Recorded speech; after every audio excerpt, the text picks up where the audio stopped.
Bonjour messieurs, dames, ici Éric Leray pour l'émission Occident.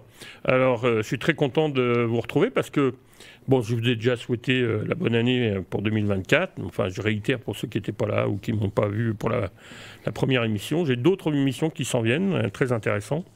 Mais cette fois-ci, j'ai décidé de revenir sur le Parti conservateur parce qu'il y a eu quelques nouvelles très importante concernant la situation du parti.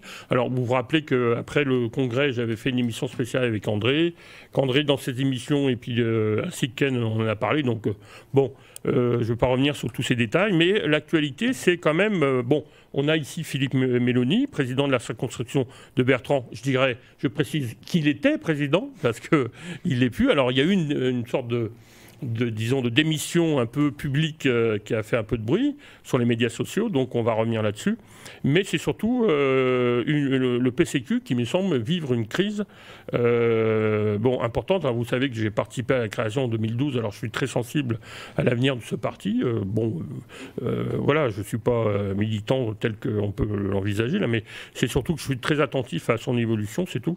Mais là, difficulté de récupérer de l'argent, on parle de dons du Parti conservateur en chute libre. Éric Duhem n'a récolté que 56 825 $. Alors, il faut voir, bon, et sur quelle période, 5 mois, 3 mois, 12 mois, bon, il faut voir. Mais en 2022, ils avaient récupéré 676 101 $, et en 2021, 300 000. Donc on voit la progression entre 2020. Moi, j'avais reçu ici, quelques semaines avant qu'il devienne chef, donc Éric Duhem, que j'ai connu, moi, quand j'étais animateur radio à Radio Shalom Montréal. Et donc, il avait bien volontiers accepté. Donc, j'ai lu pas mal de ses ouvrages. Je connaissais sa biographie. On a invité aussi celui qui a écrit sa biographie. Donc, voilà. Mais là, on est face vraiment à une situation inquiétante parce que on va voir avec Philippe, on va en parler longuement, parce que même dans certaines circonscriptions, on voit que toutes les circonscriptions disparaissent.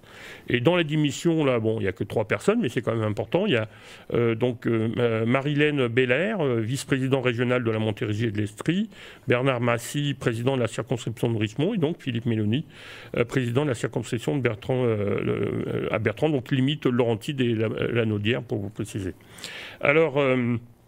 peut-être une première réaction par rapport à la décision quand même importante que le juge Richard Mosley a acté au niveau juridique, c'est que le recours à la loi sur les mesures d'urgence jugée illégale par la Cour fédérale, donc c'est une violation de la Charte canadienne des droits et libertés. Que pensez-vous spontanément de cette situation? Puis après on va revenir sur le PCQ. Je pense que c'est une évidence pour tous ceux qui ne sont pas partisans. Je veux dire, je ne parle pas des gens qui parlent à travers leur chapeau, c'est-à-dire qu'ils écoutent ce qu'on leur a dit à la télé ou à la radio, mais ceux qui ont été sur place. Donc moi j'en fais partie, j'ai été sur place à plusieurs reprises, et j'ai rarement vu, et puis j'ai connu des manifestations en France, je n'ai jamais connu de ma vie une manifestation aussi paisible. Tout le monde était souriant, tout le monde se prenait dans les bras, c'était vraiment...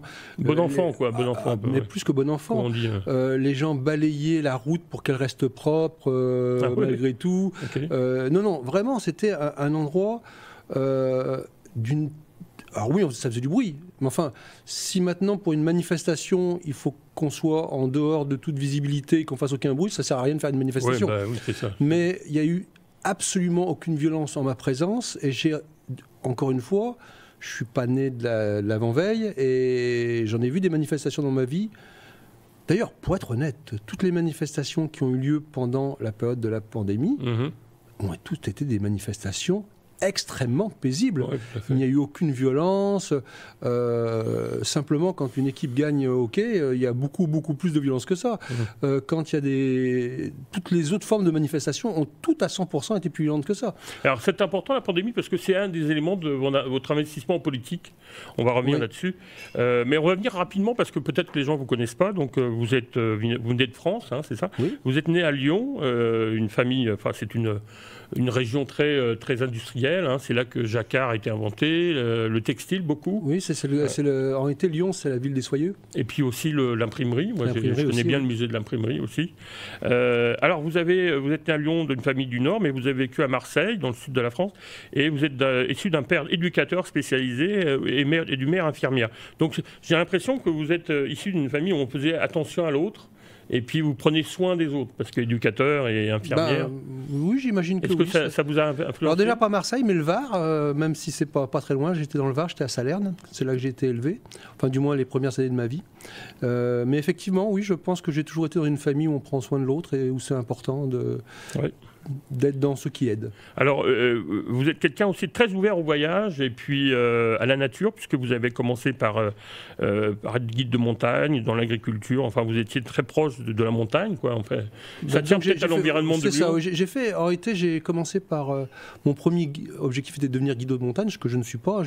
J'ai fait une école pour une formation où on commençait par se former pour être accompagnateur moyen de montagne, moniteur de ski, et une formation agricole, spécialisation montagne. Donc j'ai effectivement passé les premières années de ma vie beaucoup en montagne et à observer la nature. Alors ce goût de l'altitude vous a amené aussi à passer votre brise. Alors vous allez voir, messieurs, dames, c'est il a un aventurier, on va dire. Il ne fait pas le Compostelle, mais pas loin. Donc vous êtes parti aux États-Unis puis pour passer votre brevet de pilote professionnel. Oui, c'est ça. Alors c'est une opportunité, une rencontre. Non, vraiment. Oui, c'est toujours des rencontres. Hein. J'ai commencé à m'intéresser au pilotage. J'avais déjà tous mes permis, donc que j'avais passé en partie à l'armée, en partie avant l'armée. Et puisque je suis de ceux qui en France ont l'âge de l'armée obligatoire. Ah bah oui, moi j'étais sergent dans les transmissions. C'est ça. Moi j'étais parachutiste à Pau. D'accord. Je connais bien, oui. J'étais parachutiste à Pau. Très bien. Et donc là j'avais passé tous mes permis, super lourd et transport en commun. Avant l'armée, j'avais passé la voiture et la moto, toute cylindrée. Et donc j'aimais bien conduire, piloter, tout ça. Et je me suis intéressé à l'aviation. Et initialement, je m'intéressais à l'hélicoptère. Puis j'ai vu que les prix étaient trop élevés. Donc de là, je suis passé à l'aviation. J'ai commencé mon pilote privé en France. Et j'ai effectivement, c'est toujours des histoires de rencontré quelqu'un qui m'a dit... Actuellement, en France, c'est compliqué. On manque de pilotes. Okay. Et donc, c'est très facile de convertir la licence américaine. Donc, et ça te coûtera beaucoup moins cher de le faire aux États-Unis. Donc j'ai pris un prêt et je suis parti aux États-Unis. Vous n'avez pas croisé les pilotes des attentats du 11 septembre, non? Non, c'était avant, c'était bien avant. Bon. C'était bien avant. Mais parce que les mecs, paraît-il, ils apprenaient pas à atterrir. Ils attendaient juste à décoller. En fait, ça n'existe pas, ça, dans la vie, mais bon. Alors, vous avez été, donc, comme vous l'avez dit, chauffeur. Vous avez fait le tour de l'Europe. Oui, au retour. En été, ce retour des États-Unis. C'est-à-dire, oui, ça n'a pas eu ce que vous pouviez. Oui, en réalité, je me suis retrouvé dans une situation un peu compliquée. D'ailleurs, si je devais donner un conseil à tous les jeunes qui veulent voyager, faites toujours attention aux petits détails de l'immigration. C'est pas quelque chose de simple, l'immigration en termes législatifs. Et donc, je me suis retrouvé dans une situation idiote où partout j'avais le droit de voler, j'avais pas le droit de travailler. Partout j'avais le droit de travailler, j'avais pas le droit de voler. Donc, je suis à ce moment-là rentré en Europe. Et c'est là que vous avez fait chauffeur de... Voilà, j'ai fait toute l'Europe en camion, en semi-remorque. Et puis alors, vous êtes aussi un fan de voile, puisque vous avez fait toute la côte est des États-Unis en bateau. Oui. Et puis, comment vous avez vécu ça? J'ai adoré. En réalité, j'ai découvert ça vraiment par hasard. Mais je suis tombé dedans et c'est devenu une passion. Et vous avez fait toujours un peu de voile? Jusqu'à il n'y a pas si longtemps, j'avais encore un voilier. Mon dernier voilier, j'ai fait toute la côte, j'ai fait tout le coin entre Cape Cod et Cape Anne, donc la Nouvelle-Angleterre, etc. Puis après, j'ai remonté le bateau au lac Champlain. Et donc non, j'ai fait pas mal de bateaux, ce qui fait que techniquement, à part un tout petit bout entre New York et la Chesapeake, j'ai fait toute la côte est américaine en voilier. Parfait. Alors, comme vous avez une culture scientifique, vous êtes devenu analyste programmeur. Ça, c'est important parce qu'on va en parler au sein du Parti conservateur du Québec. Vous avez eu des responsabilités pour réfléchir sur les entreprises. Alors, comment vous êtes venu vous avez fondé votre propre compagnie en support technique. Et vous avez commencé à travailler sur les bases de données, c'est ça? En réalité, ce qui s'est passé, comme je dis souvent, j'ai fait la chaîne alimentaire de l'informatique. J'ai fait de la formation, j'ai fait de la base de données, j'ai fait du réseau, j'ai fait du support technique. J'ai travaillé sur des ERP, j'ai fait du développement sur mesure. Il n'y a pas grand-chose en informatique que j'ai pas fait à travers les années. J'ai commencé donc par une formation. Puis j'ai commencé à vouloir démarrer ma compagnie en support technique en France, puis je suis venu au Canada. Rendu au Canada, j'ai d'abord fait de la formation, puis je suis devenu directeur de la formation d'un centre dans lequel j'étais, puis j'ai démarré ma compagnie.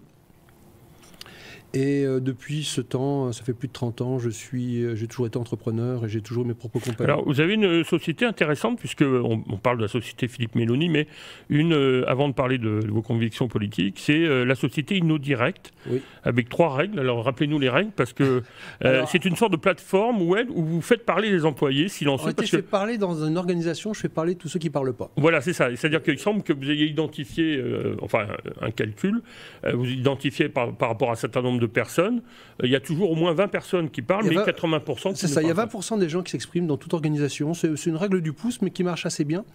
Et 80% qui ne s'expriment pas pour différentes raisons. Il y a des biais cognitifs, il y a des problèmes d'estime de soi, il y a surtout le besoin de faire partie du groupe qui est plus important que celui d'avoir raison. Et toutes ces raisons-là font qu'à travers...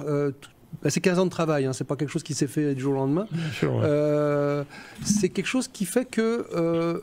en général et en moyenne, les gens s'expriment peu. Et j'ai créé un outil basé sur de l'anonymat contrôlé qui permet que les gens regardent les idées en fonction de l'idée et non pas de qui l'exprime. Parce qu'en général, c'est bien connu, hein, le président a toujours des idées extraordinaires et puis la secrétaire, c'est pas très important ce qu'elle dit. Alors que quand on commence à mettre tout le monde s'exprime sans qu'on sache qui est qui et qu'on regarde l'idée pour ce qu'elle est, éventuellement, on s'aperçoit qu'il y a des gens qui ont beaucoup d'idées. Et surtout, ce qui est intéressant, sans vouloir faire une longue histoire, c'est que il y a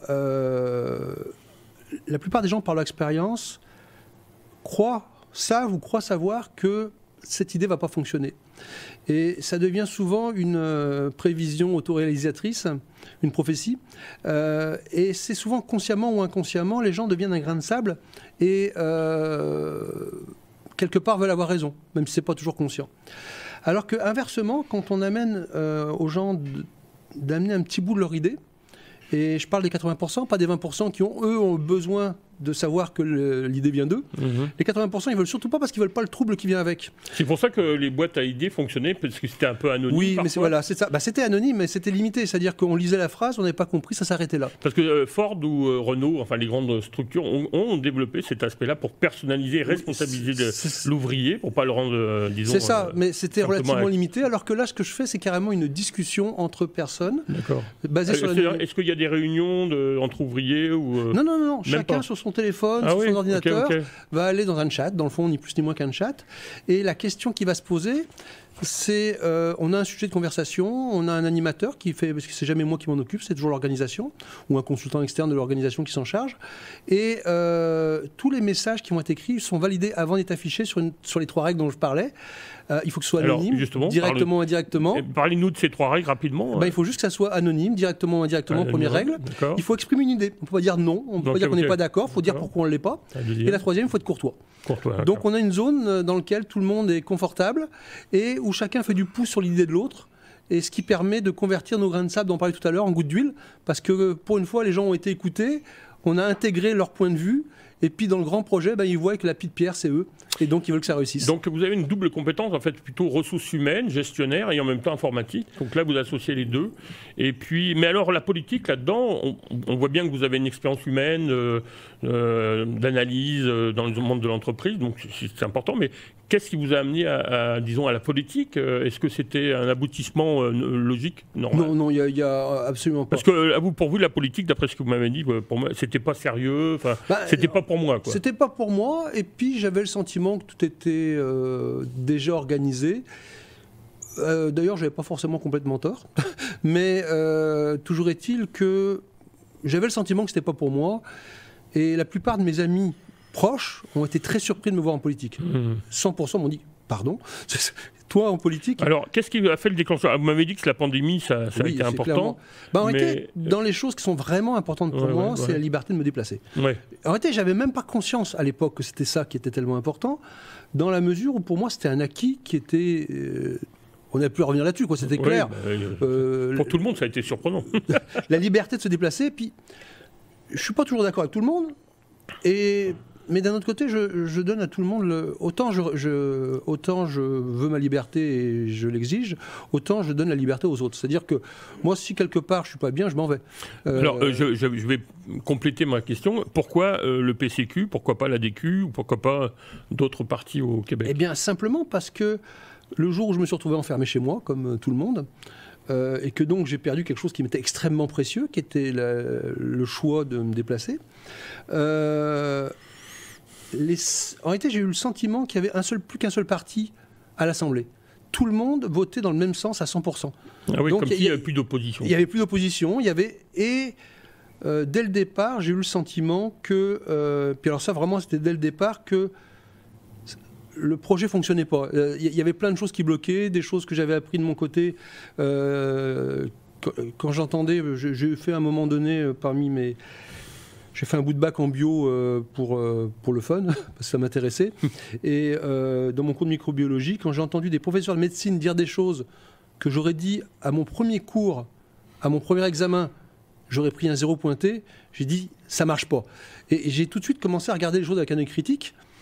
Et il y avait cette unanimité de plein de choses qui faisaient pas sens. Alors là, j'ai commencé à m'intéresser.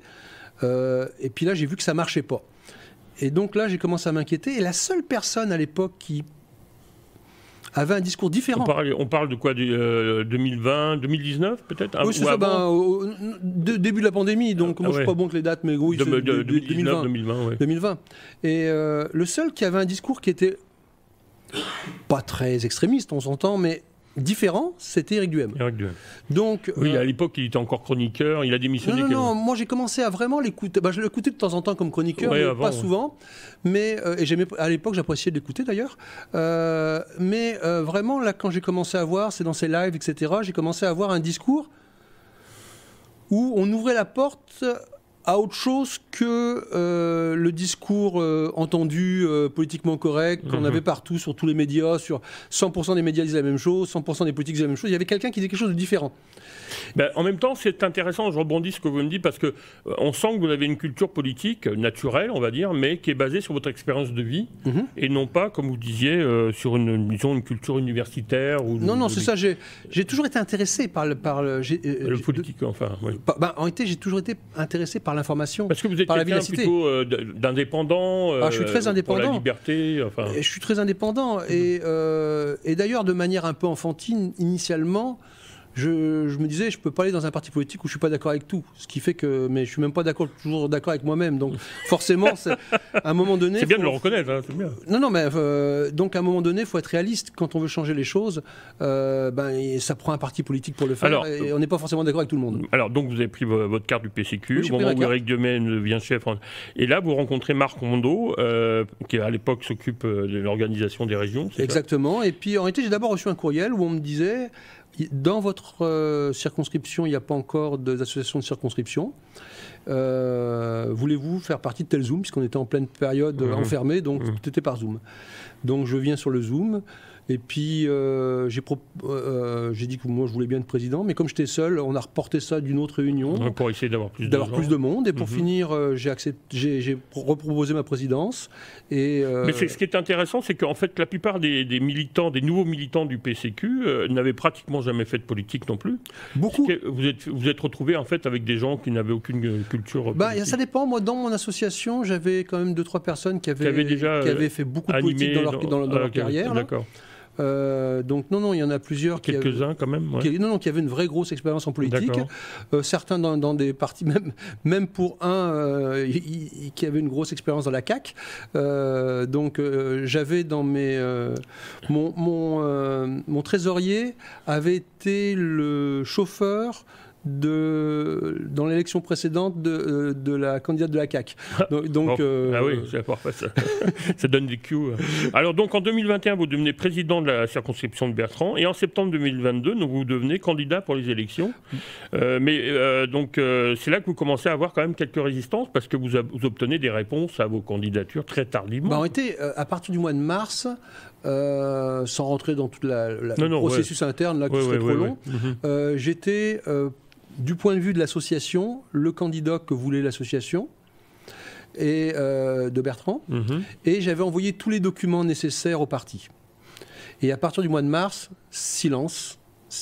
Et oui, mais j'ai l'impression que c'était un peu partout parce qu'il y avait eu une sorte de volonté de chapeauter les différentes circonscriptions et non pas partir de la base. Déjà, vous avez senti cette résistance. En réalité, je nommerai pas les personnes, c'est pas l'objectif, mais on m'a clairement dit que ils espéraient trouver quelqu'un de connu. Moi, je n'étais pas quelqu'un de connu. Et donc, ils ont... Ah oui, dans le langage politique, on dit que vous êtes un poteau, quoi. C'est ça. Et pour eux, c'était... J'étais juste un poteau. Et puis, probablement qu'ils avaient déjà commencé à sentir que j'étais quelqu'un qui m'exprimait, puis peut-être trop. Oui. Et ils préféraient avoir quelqu'un de connu. Puis à un moment donné, c'était trop tard. Donc, on me l'a donné à la toute fin. Et pour finir, l'annonce a été faite. Parce que dans le fond... même une fois que Éric m'a donné le OK pour ma candidature, après l'avoir rencontré chez lui, ça a encore pris un certain temps avant qu'il y ait l'annonce, ça a traîné encore pas mal de temps. Entre-temps, mon groupe, à 95%, s'est dissous parce que les gens, ils n'avaient rien à dire. Ils n'avaient rien à dire. Et on ne les écoutait pas non plus, peut-être. C'est pas ça, c'est qu'à un moment donné... à la question... Ils n'avaient pas de représentants aussi. Non, c'est ça. Il fallait trouver de l'argent, puis il fallait parler de nous, mais c'est quoi le candidat ? Ah ben, je peux pas le dire. Ah ben, je sais pas. À un moment donné, les gens sont tannés. C'est ça. Et donc, j'ai eu ma candidature qui a été officiellement faite un jour ou 2 jours avant les vacances de la construction. D'accord. Ce qui fait que techniquement, c'est mi-août. Mais ça veut dire que dès 2022-2023, enfin, il y a déjà une contestation dans la façon d'organiser. Clairement, j'ai compris dès ce moment-là qu'il y avait dans ce parti-là quelques personnes qui décidaient de tout et qui n'avaient aucun intérêt de l'opinion des gens. Des gens de la base, quoi. Non, les gens de la base. Parce que ça a été pareil dans ma circonscription. Ça a été pareil dans beaucoup de circonscriptions. Le candidat était très bien, mais je veux dire, ça n'a pas été dans un processus démocratique, forcément. En réalité, oui. On ne peut pas dire ça. C'est-à-dire que le modèle était démocratique, mais la décision a été prise quand ça arrangeait. Puis j'entends l'argument qu'il fallait avoir un décompte. Et c'était quoi les règles du parti ? Parce que ça, c'est important à rappeler. Est-ce que donc c'est l'association qui choisit son président et son candidat, ou est-ce que c'est l'organisation nationale qui Non, ce qui s'est passé techniquement, c'est que l'organisation locale recherchait des candidats, puis soumettait celui qui les intéressait. Le candidat devait aussi faire une lettre d'explication, un CV et tout le tout team. Et il y a une enquête de faire. Ce qui est normal, j'ai aucun problème avec ça. Et ensuite, au final, la décision finale et le droit de veto appartenaient au parti. Au directeur ou national ou au président à l'époque, c'était toujours le national. Le national a tout fait partie. Parce qu'il y a eu plusieurs directeurs. Oui, mais au final, je veux dire, à l'époque, ça ramenait toujours à la même personne. Et puis, fondamentalement, il y avait 3-4 personnes au sommet qui décidaient de tout et qui n'ont pas du tout tenu compte des réalités du terrain. Dans la mesure où, quand on est puis ça, on en a parlé à un moment donné, c'est que moi, ma circonscription, puis je ne suis pas le seul, on est quelques-uns, elle est quand même très grande. C'est 40 minutes de route d'un bord, 40 minutes dans l'autre sens. Et puis, entre 2 maisons, souvent, il y a 1 kilomètre. On ne peut pas faire du porte-à-porte comme à Montréal. Non, 2 chalets sur 3, c'est des gens qui sont en vacances. Donc, on ne peut pas, comme, par exemple, dans Marie-Victorin, prendre une rue, faire toute la rue une journée, le lendemain, on fait la rue à côté. Une politique plus différente. Non, on est obligé de s'y prendre très longtemps à l'avance, d'aller dans tous les événements qui se fassent. En réalité, il faut aller dans les endroits où les gens vont, parce qu'on n'est pas capable d'aller chez eux ou très peu. D'accord. Mais ça prend du temps, ça. Ça ne peut pas se faire, et je n'ai pas pu le faire, ou très peu. Donc j'ai effectivement pu organiser certaines choses, et j'ai eu des résultats très raisonnables. Mais... Pour une première élection, en tout cas. Oui. Mais surtout dans le contexte de ma région qui ne nous était pas très favorable non plus. Mais le problème est que... puis j'étais au niveau national, donc c'était très raisonnable ce que j'ai fait. Le problème est qu'on aurait pu faire beaucoup mieux si simplement on avait eu le temps de le faire. Est-ce que vous croyez que c'est plutôt une question de logistique, d'organisation ? Je pense que... Je pense pas qu'il y avait une volonté de nuire, loin de là. Je pense simplement qu'il y a une vision de la politique de nous, on sait ce qu'on a besoin et puis le reste suivra. Bon, okay. Le reste suivra. Les enjeux du terrain, c'est vraiment pas un enjeu. Alors, on va voir que votre culture informatique et votre capacité d'analyse, on l'a compris en vous écoutant. Il y a 2 engagements très intéressants. Donc, vous êtes occupé de 3 commissions. Ce qu'on appelle des sous-comités politiques. Des sous-comités pour essayer de donner des idées, on va dire réalité, oui, c'est ça. À l'approche du congrès qui s'en venait.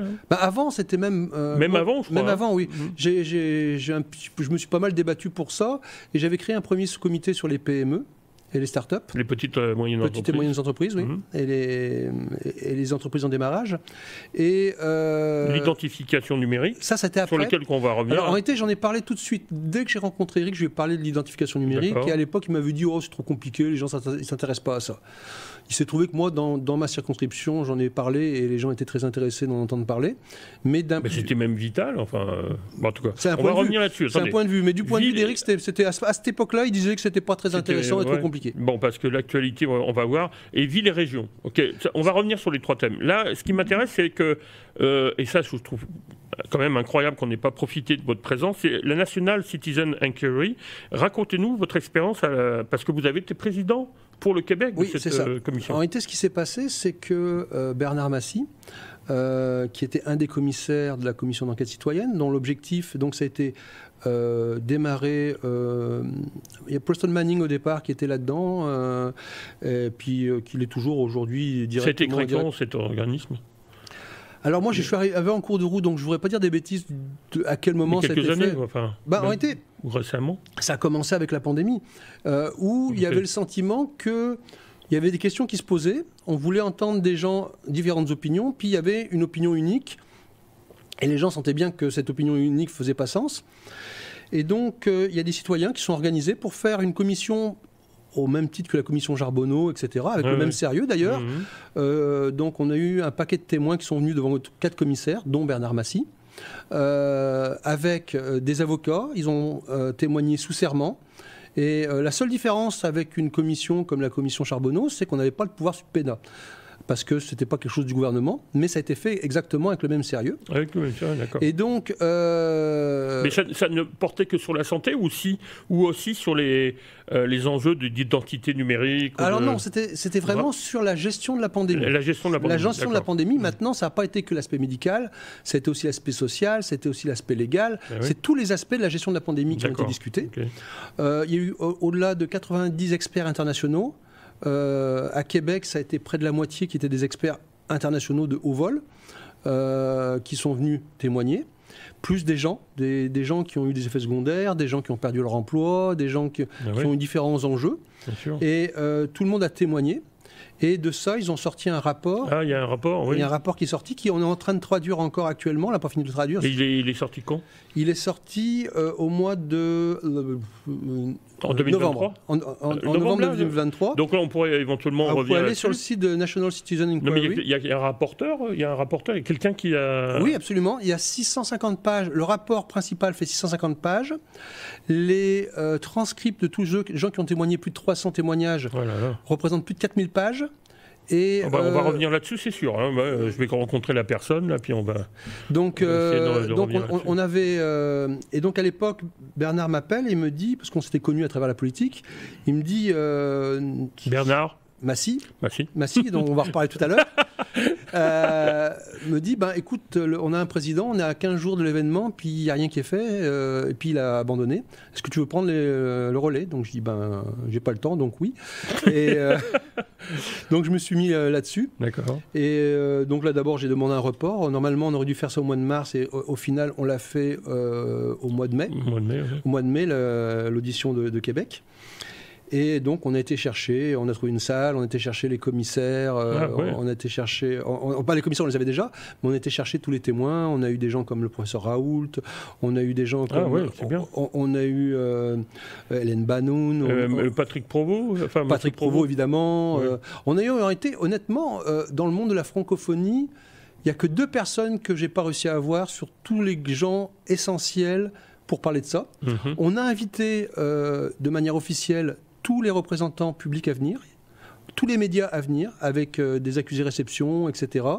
On a la preuve, on garde cette preuve-là, que tout le monde est invité pour venir amener leur point de vue. Les grands médias à l'exception de CBC en Saskatchewan régional, et c'est encore en ligne aux dernières nouvelles, avait fait d'ailleurs une interview très réaliste expliquant le sérieux de notre travail. Mais à part ça, les grands médias ont décidé de ne pas venir. Et les francophones surtout, non? Mais même les anglophones? Non, tout le monde. On a eu, sur les 300 témoignages, on a eu le professeur Malone, on a on a vraiment eu du très très très gros monde. Mais les médias n'ont pas couvert? Non, ils n'ont pas couvert. Ils ont choisi de ne pas couvrir ça. Et donc, parce qu'ils ne voulaient pas perdre leur subvention, peut-être, non? C'est une bonne question.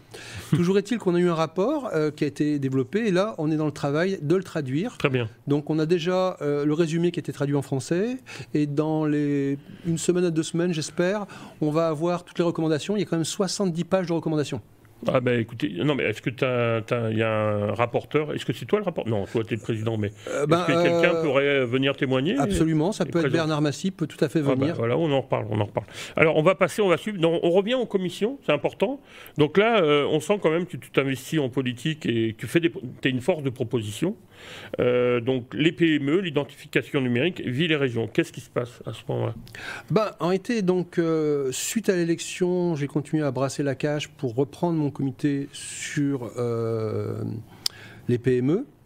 Et je voulais aussi m'occuper d'un sous-comité pour parler de l'identification numérique, qui est un de mes grands sujets, qui est dans mon domaine de compétences directes.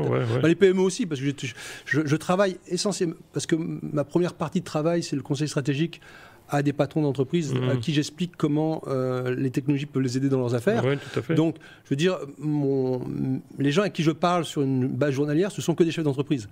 Donc, j'ai une grosse expérience sur la PME au Québec. Et l'identification numérique, c'est mon cheval de bataille. Donc, c'était les 2 sujets qui m'intéressaient. Et j'ai brassé dans le parti pour avoir ces 2 sous-comités-là.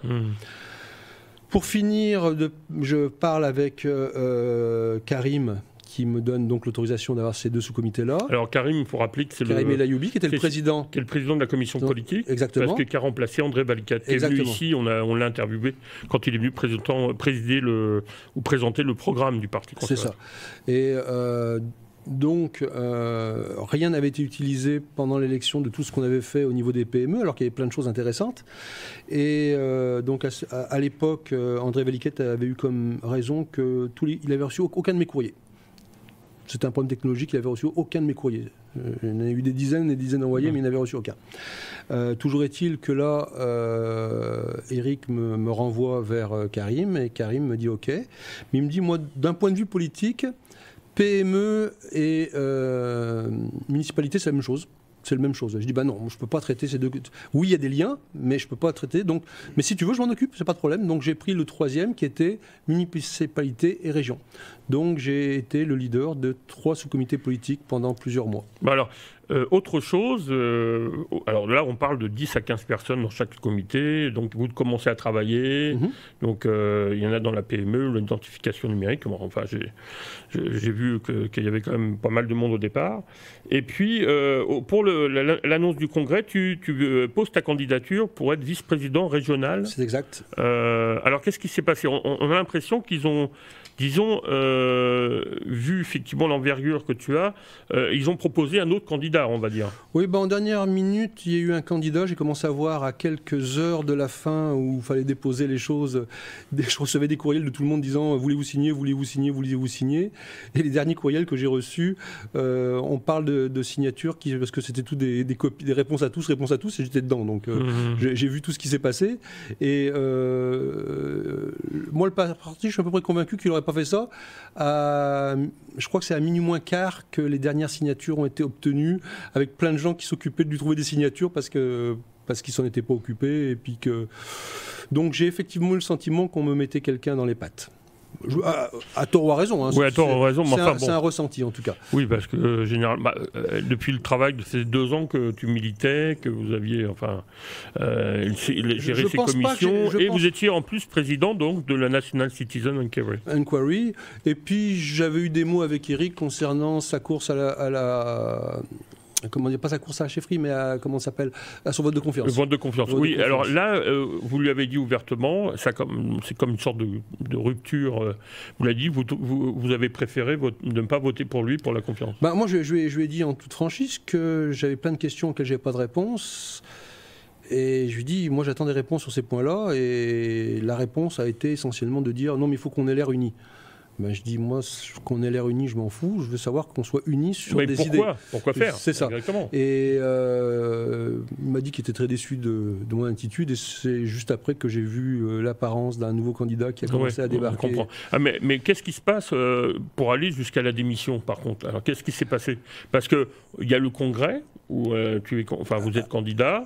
Alors, en réalité, moi, j'étais prêt déjà à démissionner avant, mais j'ai attendu que d'autres gens soient prêts. Pour être en toute transparence, j'ai attendu que d'autres soient prêts à le faire.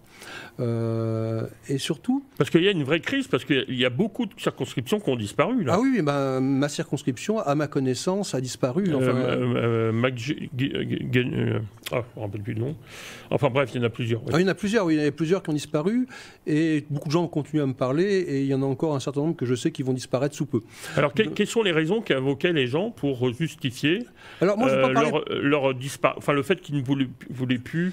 moi, je ne vais pas parler pour les autres. Je vais parler pour moi. Parce que j'aime pas... Non, mais c'est important, sans citer de nom, mais pour une sorte de sondage minimum. Sondage des gens qui me parlent. On s'entend que c'est ceux qui sont d'accord avec moi qui me parlent et pas ceux qui sont en désaccord avec moi. Mais fondamentalement, c'est cette différence entre ce qui est dit publiquement et ce qui est dans la base.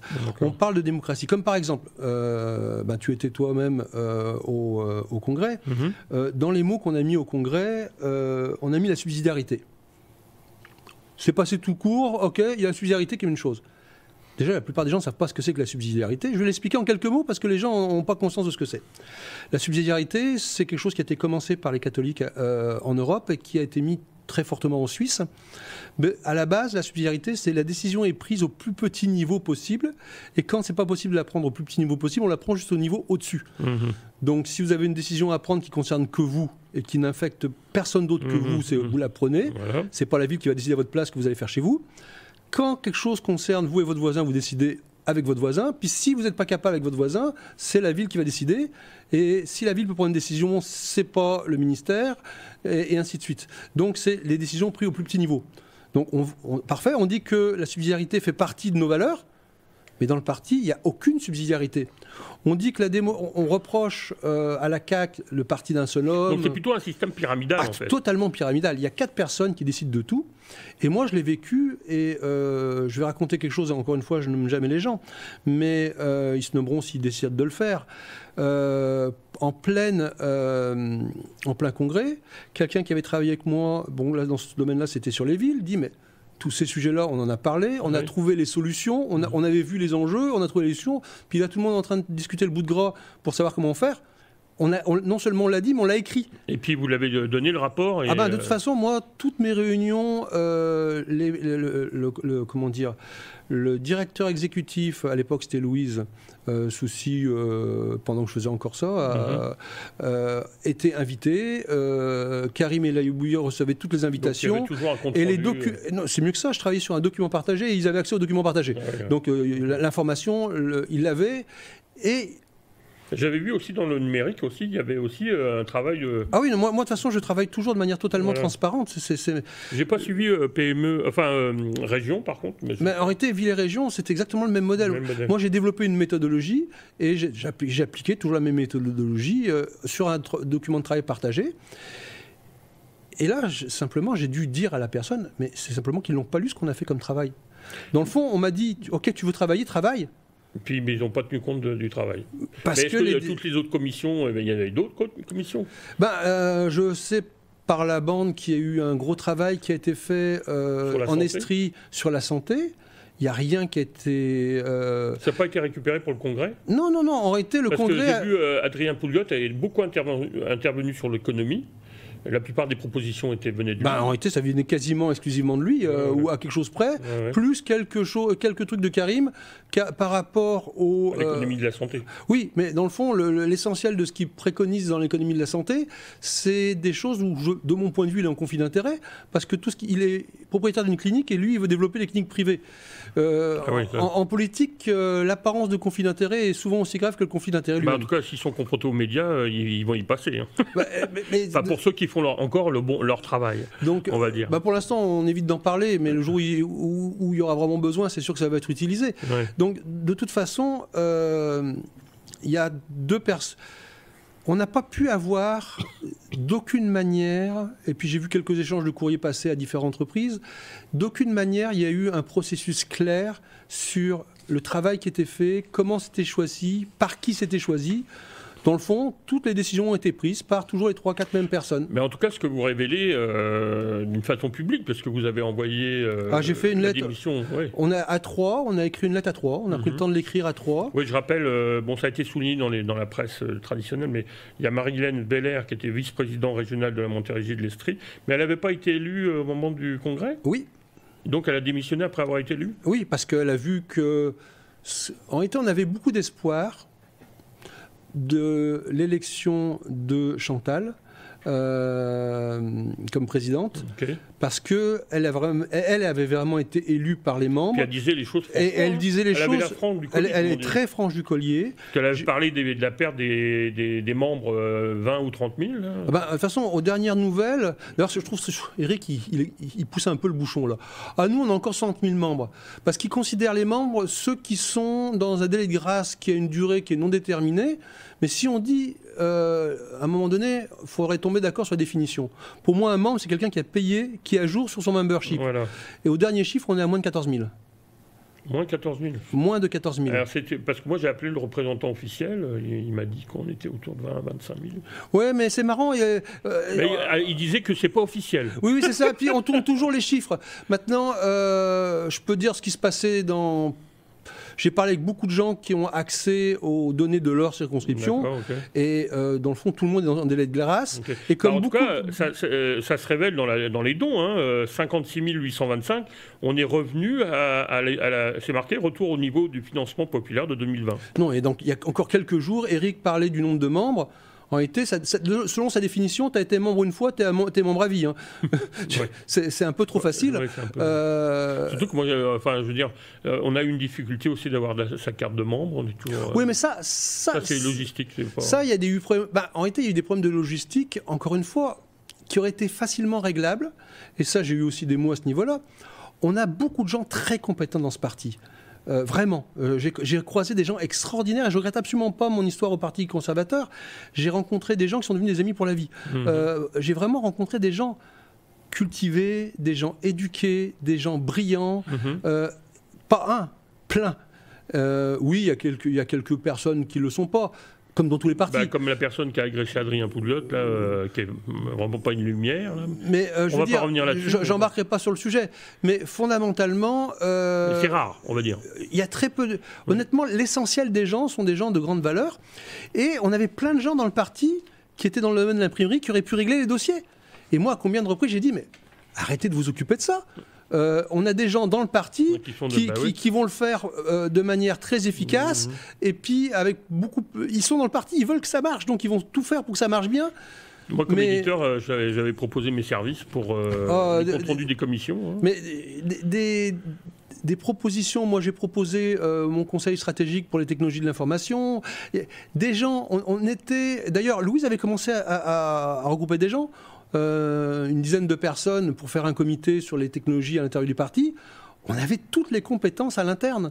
Mais encore une fois, tout se passe comme si ce qui se passe dans le parti, ça n'a pas d'importance. Mais moi, je trouve ça dommage parce que travaillant dans le monde du numérique et de l'intelligence artificielle, pas aussi pointu que vous, mais je trouve que ça a été une erreur politique de ne pas aborder le sujet dès 2023 et d'attendre 2024. C'est mon opinion maintenant. La déclaration de Montréal par l'UMILA en 2018, ça date déjà. Hein. Oui, et puis en réalité, les enjeux sont importants. J'ai quitté parce que il n'y a pas d'écoute de ce que disent les gens en dessous. En réalité, je vais me permettre un petit côté philosophique. Je vais parler de Saint-Simon. Oui, justement, c'était la conclusion. Je vais parler de Saint-Simon. Le problème, c'est qu'on fait de la politique et qu'on met des mots. Puis je vais faire une petite digression parce que je pense que c'est un grand enjeu qu'on a actuellement. On parle de mots, mais personne n'est d'accord sur la définition. On a vu le truc, on est tous des complotistes. Ok. C'est quoi la définition de complotiste ? J'ai pas deux personnes qui me donnent la même définition. Donc moi, je leur dis, écoutez, quand vous serez d'accord, vous me direz, puis je vous dirai si je suis complotiste ou pas. Ouais. Pour l'instant, je vais me définir tout seul. Je vais reprendre un autre sujet qui est très tabou et dont on parle très, très peu en ce moment, qui est l'interruption volontaire de grossesse, l'avortement. Posez la question dans les gens, c'est quoi un avortement ? Les gens vont dire, c'est une femme qui est enceinte et puis qui veut plus avoir cet enfant. Ok ? Est-ce qu'il y a des limites là-dedans ? Oui, c'est dans les premières semaines. Ok. Au Québec, il n'y a plus de limites. À 9 mois, vous pouvez faire avorter. Ah, je ne savais pas. Oui, personne ne le sait. C'était 3 à 6 mois. Enfin... Oui, voilà, le problème, c'est que tout le monde se base sur une définition que personne n'a définie. Et cette définition change. Parce qu'à 9 mois, dis donc, c'est presque. Pour moi, ça s'appelle tuer un bébé. Je veux dire, un bébé qui pourrait, après, qu'on pourrait donner à l'adoption, etc. Je comprends que quelqu'un veut. Mais ça existait déjà. Je veux dire, quand arrivé à un certain âge, enfin, une certaine croissance du bébé, le jour où tu donnes la naissance, si tu veux pas t'occuper de ton bébé, tu le donnes à l'adoption. Et puis, c'est vu comme le monde. Ça date de plus de 100 ans, ça. Donc, mais le problème, c'est qu'on continue à dire t'es pour ou contre l'avortement. Mais on n'a jamais changé la définition. Donc, l'enjeu de la définition est extrêmement important. On dit souvent que quand on perd le sens des mots, on perd le sens du mot liberté. Alors, ça vient effectivement... Et donc, on parle de démocratie, mais techniquement, ce qui se passe... C'est la théorie qu'avait développée Saint-Simon. On parle aujourd'hui de Saint-Simonisme. Je vais vous donner la parole pour conclure, parce que vous avez trois approches intéressantes, complémentaires.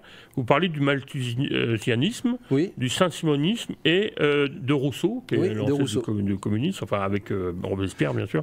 Expliquez-nous, pour conclure, un peu ce que vous voulez dire par là. Je dis simplement que c'est très étrange qu'à peu près dans la même période de temps, là, ils sont très rapprochés en termes de temps, on a Rousseau qui, en disant simplement que l'homme naît bon, et je veux bien que ça vienne du catholicisme, mais lui l'a amené sous un aspect politique, donc c'est la société qui le rend mauvais, donc il suffit de faire une société qui est bonne et les gens seront bons. C'est la base du communisme. Et transformer l'homme et on transformer la société. On transforme la société, on transforme l'homme. C'est une sorte de paradis sur Terre, quoi. Voilà, c'est ça. Résultat, 120 millions de morts, globalement. On a reçu Stéphane Courtois pour le livre noir de Poutine, mais il a écrit le livre célèbre, le livre noir du communisme. Voilà. Ensuite, on a Malthus. Alors Malthus, qui était un homme d'affaires anglais, à peu près de la même période, lui avait fait une expérience avec des verres de farine. Il a mis des verres de farine dans un pot de farine, puis il a observé que les verres de farine étaient en croissance permanente jusqu'au moment où il n'y avait plus rien à manger et ils mouraient tous. Il a extrapolé ça à la Terre. À la Terre et aux êtres humains. Et à la vie en général. Il a donc dit, de toute façon, on va vers une catastrophe, on va être trop nombreux, on va tous mourir. Mais c'est pas du tout la théorie de Darwin, ça. Non, j'ai pas dit que c'était... Non, je sais, mais ça vient à l'encontre de la théorie de Darwin. Disons qu'elle est... C'est une autre direction, c'est pas le même sujet. Et donc là, cette théorie-là... Donc le malthusien, le malthusianisme, Rousseau, qui est aujourd'hui... Et donc je ramène à ce que ça a donné. Le malthusianisme, aujourd'hui, est devenu une quasi-religion de la plupart des grands de ce monde. Les Bill Gates on l'a vu avec Cousteau. Cousteau, Bill Gates, Sarkozy... comment dire, tous les grandes... Donc il y a trop de monde sur la Terre. La famille Rockefeller, tout ça sont des malthusiens qui pensent que... Alors, leur théorie, c'est qu'il faudrait être selon les uns et les autres, et j'ai encore vu des vidéos récentes de gens qui expliquent ça très confortablement, que la Terre serait parfaitement heureuse avec 500 millions à 1 milliard d'individus. Donc, il faut juste se débarrasser de 7 milliards d'individus. Il faut juste savoir qui fait les calculs. Non, il faut surtout savoir qui on choisit qui, parce que c'est facile de dire ça. Non, mais parce que les nazis ont choisi les juifs pour les supprimer, parce que c'était pas, disons... on voit tout dans l'histoire des civilisations, toujours cette logique d'être suprême. Voilà, et Saint-Simon, lui, ce qu'il a développé comme idée, je trouve ça intéressant, parce que 3 personnes sont parties avec des idées qui sont relativement simples initialement, qui ont fait... Des systèmes autoritaires ou totalitaires très graves aujourd'hui. Et donc, qu'est-ce qu'il dit Saint-Simon ? Et là, on va rejoindre les deux.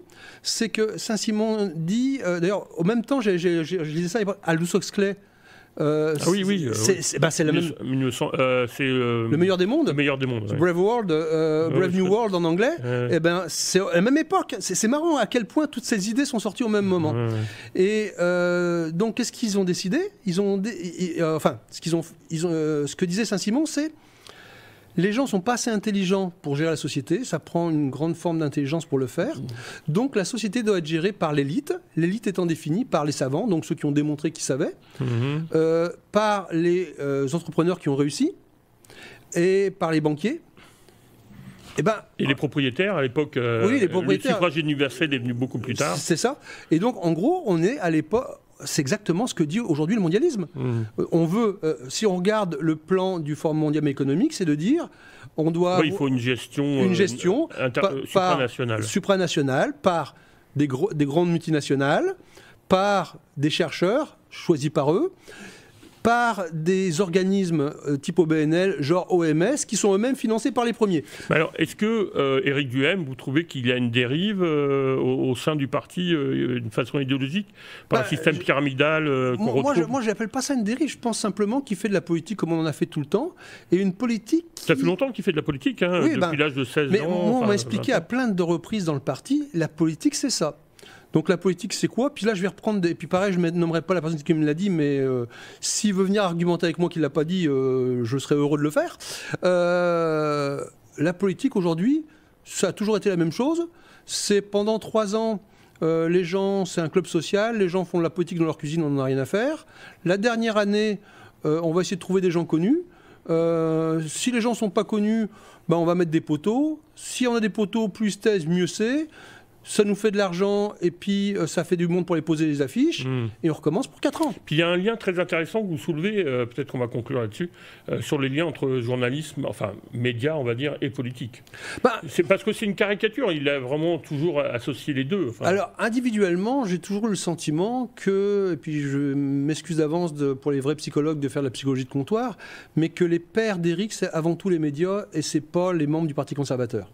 Ses pairs. Et il a moins, je pense qu'il est émotionnellement moins affecté quand il n'est pas aimé par ses membres versus quand il n'est pas aimé par les médias. Mais on sent qu'au Québec, le fait d'avoir, comme ça va de René Lévesque à aujourd'hui, enfin le ministre de l'Éducation était journaliste au 90.5, il y a quand même un lien. Oui, mais c'est normal. Étroit. Je veux dire, ça prend des qualités en politique, c'est la capacité de parler. De communiquer. De communiquer. Oui, mais il faut communiquer quoi? Donc c'est quoi? Mais on retrouve beaucoup des avocats. Il y a des convictions qui nous manquent là. Non, mais là, on revient sur ma démarche. On est dans le paraître. Non, mais on revient sur ma démarche en disant, je quitte pas le Parti conservateur parce que je quitte la politique. Je quitte parce que je veux réfléchir à comment faire de la politique. Et moi, je reviens que la politique, c'est pour moi qu'un outil. Comme j'ai souvent dit à des gens dans les entreprises, fais ça à la main, ça va te coûter moins cher qu'en informatique. L'informatique n'est pas une fin en soi, la politique n'est pas une fin en soi. C'est un outil pour un objectif. Surtout qu'on a perdu quand même beaucoup au niveau international de liberté suite à la pandémie, mais aussi, enfin... On sent que toutes les excuses sont bonnes pour réduire les libertés pour chaque citoyen. Moi, je veux ramener les choses à la base. La science, quand on a dit qu'il faut croire à la science, c'est une aberration. On ne croit pas à la science. On peut croire éventuellement à la méthode scientifique, mais la science, c'est le doute. Donc, on ne peut pas croire au doute. Il y a comme une espèce de non-sens dans la notion de croyance quand on parle de science. Maintenant, la science, c'est le comment, c'est pas le pourquoi. La philosophie, c'est le pourquoi. Et la politique, c'est quelqu'un qui devrait s'appuyer sur la science et sur la politique. Et la philosophie. Enfin, la philosophie. Pas le je veux dire sur la philosophie et sur la science pour amener les enjeux de la population et qui doit prendre des décisions et les assumer. Alors que là, on est dans une situation où on refuse de parler de on n'aborde même pas les aspects philosophiques, on dit c'est comme ça, c'est comme ça. Donc en fait, Éric Duhem, pour vous, manque de conviction. Il est plutôt dans le paraître politique, quoi. Il est dans le coup politique. Ou disons la manipulation médiatique. Il est dans le coup polique aujourd'hui. Et il doit être reconnu par ses pairs justement médiatiques. Là. Oui, et puis on l'appelle, je crois, il n'y a pas un surnom TVA, oui. Je sais pas, en tout cas pas de moi. Moi, je dis que actuellement, il y a un mouvement à la tête du Parti conservateur pour être TVA compatible, effectivement. TVA compatible, j'étais pas loin. Oui, non, mais il y a un mouvement, et clairement, on veut se débarrasser, et d'ailleurs il l'a dit, il veut pas se chiquer la guenille. Alors, j'aime bien son message avec ceux qui veulent parler que de pandémie. Pas du tout. Il y a plein de choses dont les gens veulent parler. Oui. Et c'est pas que de la pandémie, loin de là. Oui, on va en parler parce que c'est pas fini. Il y a encore des gens qui souffrent. Il y a des gens qui ont perdu leur compagnie. On peut pas passer à autre chose pour eux. Bien sûr, ouais. C'est pas vrai. Et d'ailleurs, on reçoit des courriers aujourd'hui pour rembourser le PSU, enfin les gens qui ont touché de l'argent, les compagnies font faillite les unes derrière les autres, c'est une hécatombe. Donc on ne peut pas passer à autre chose. On ne peut pas dire que c'est fini, on passe à autre chose. Mais en réalité, dans la vocation à l'interne du parti, il y a ce choix de dire on va se battre sur la peau de chagrin. Parce qu'aujourd'hui, je considère qu'il y a à peu près 50 à 60% de la population qui est orpheline politique. Et dans ceux qui sont là, tout le monde se bat pour prendre des parts de marché. Puis c'est exactement ça, on veut prendre des parts de marché dans les gens qui écoutent TVA. Donc tout le monde va être TVA compatible. Mais on a vu quand même que les médias sont en crise. Hein. TVA a licencié 500 personnes. Ça diminue de plus en plus. Radio-Canada, c'est 700 personnes. Oui, mais on ne veut pas et on veut se débarrasser. D'ailleurs, il l'a dit, quitter le parti. Eux oui, c'est ce que j'allais dire. Ouais, ils nous ont dit, quitter le parti. Quitter le parti. Ils veulent être TVA compatibles, ils veulent faire de la politique comme on a toujours fait. Et le problème, c'est que il y a 30 ans, 40 ans, 80% de la population votait. Aujourd'hui, à Toronto, récemment, aux élections, c'était 30%. Donc, continuer à faire la même chose en espérant un résultat différent. Les Grecs ont vécu cette crise. J'ai rappelé qu'ils avaient des cordons avec de la peinture rouge pour ramener, autrement ils prenaient une amende. C'est quelque chose qui est lié aussi à la démocratie. Ben oui, mais d'un autre côté, si un homme politique peut dire absolument n'importe quoi avec les élections, qu'il ne va jamais, expliquez-moi, un homme politique qui a fait ce qu'il avait dit. Je veux dire, c'est rarissime. C'est rarissime. Trump peut-être un peu. Oui, Trump effectivement. C'est pour ça qu'on du moins il a essayé. On lui en veut. Du moins il a essayé. Mais en réalité, tout le monde admet que, ok, on va vers celui qui nous promet le plus, mais il va pas le faire. Alors pour finir, je vous laisse la mot de conclusion. Quel est votre message en démissionnant? Qu'est-ce que vous allez dire aux militants? Qu'est-ce que vous vouliez dire? Ben moi, je disais, tous ceux qui ont envie de réfléchir à comment on pourrait travailler pour que l'information parte d'en bas et en haut, moi, je crois profondément à l'intelligence collective. Donc, il faudrait démocratiser plus le Parti conservateur du Québec. À un moment, je suis même pas, j'en suis pas encore rendu là. J'en suis à faire un think tank, pour prendre un terme anglais, à réfléchir à comment les structures doivent être faites, comment s'assurer que l'opinion qui rentre dans un parti ne se fasse pas manger par 3-4 personnes, comment ça peut être réellement l'opinion de la majorité. Je rappelle juste la définition de la démocratie, moi et mes définitions. La définition originale, qui a complètement disparu, c'est le pouvoir du peuple par le peuple pour le peuple. On aurait dit un slogan à Staline, mais non, c'est pas ça. Non. Parce qu'on ne parle pas de la même démocratie. On ne parle pas de la même démocratie. La démocratie populaire. Exactement. Okay. Donc, et est-ce que, pour finir, est-ce que le fait que vous ayez été français d'origine, est-ce que ça pour vous, ça a été un handicap dans votre militantisme? J'imagine que ça en a gêné quelques-uns, c'est leur problème, c'est pas le mien. Non, mais c'était pour savoir si vous l'avez ressenti.